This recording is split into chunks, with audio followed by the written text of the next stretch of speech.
This video demonstrates how to print stack trace from a running Python application.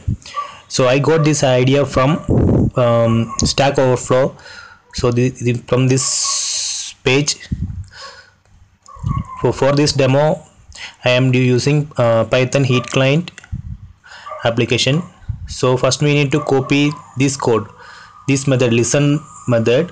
So this is using the signal module of Python.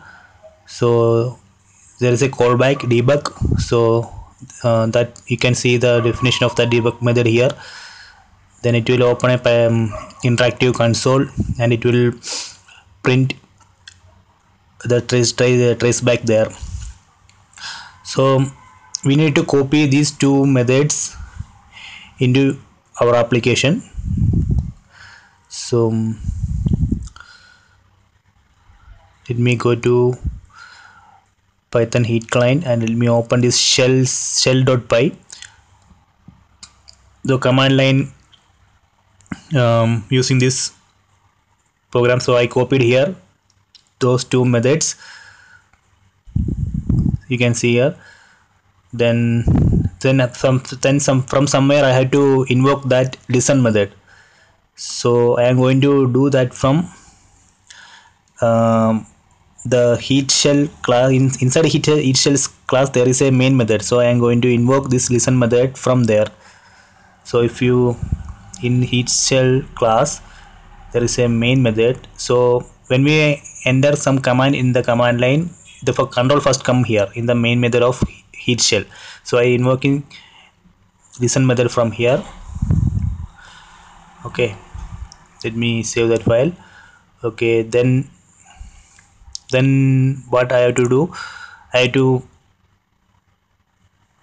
execute one heat command, so the control will come there.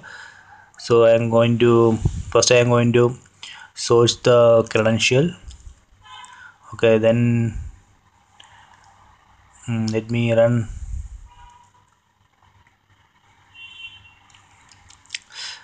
Okay, let me run heat list. This will list all stack. So you can see it's running. So somewhere it's code hang, so I am going to find the where it's code hang. So so right now that command heat list command is running, but it's hung somewhere. So I am going to find the process which code started when executing this command ps-aux grep heat. So you can see the all process which are part of this heat project. So here we can see the command /usr local bin heat. So you can see the two instances of that heat program. So I think I have to let me kill these two and let me start it again. So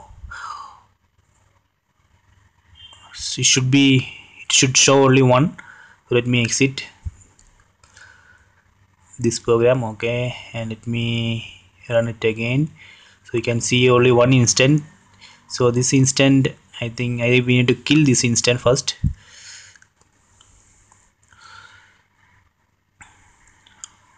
Okay, I killed all instances of heat command CLI program.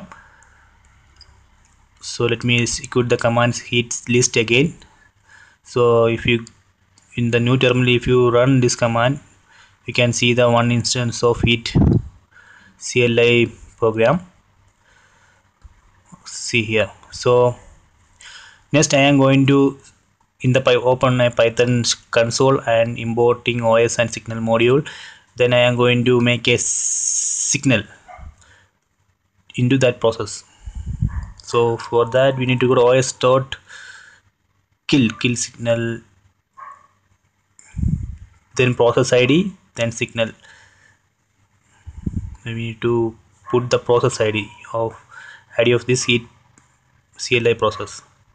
Os dot kill. Okay, let me execute this line. If you execute this line, then go to the first tab. There we can see the stack trace. So here we can see entering into Python shell, signal received, entering into Python shell. Then you can see the part of the heat program, then the main program, then the shell.py, then the heat shell.main, that method call you can see, and you can see the whole trace here. Okay, if you want to continue, that's the just press Ctrl D, so that will go back to the actually go back to the that heat shell, where heat shell, um, yeah, it's right now it's in Python console. If you press Ctrl D, it will go back to the normal process. Press Ctrl D. Okay, so